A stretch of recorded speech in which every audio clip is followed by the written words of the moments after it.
Now that we're through the market testing stage, we've been through everything we need to get our first customers lined up down the street to use the product that we haven't built yet. It's time to begin building. We're going to take our minimum viable business product definition and begin to actually put that into action. So we'll move on. We'll move on to the product development stage of startup tactics. And we'll begin with the first tactic in this stage, which for us is the product roadmap. The product roadmap is what helps us to take the goals we have from tactic one and our ultimate vision and to figure out what our vision is for the product itself. The roadmap is our tracking of what needs to be built and when.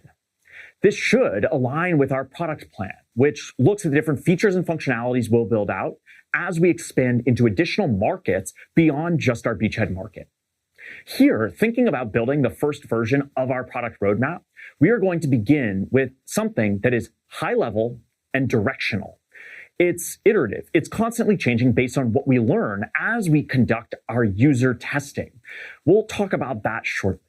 But here, we're thinking about not just specifications of the product, but we're thinking about where we want this product to go in the long term.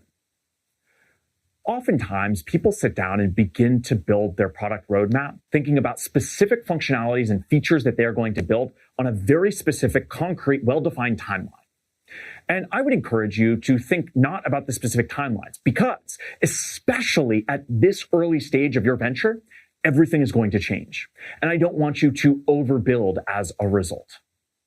I encourage you to think about the now, next, later method for building out your product roadmap. What needs to happen right now? What are we going to do next? And what will we do down the road later on in the process? We can then continually reprioritize, and the strict timelines that may or may not be relevant, we don't get too caught up in. So what belongs in these product roadmaps and what doesn't?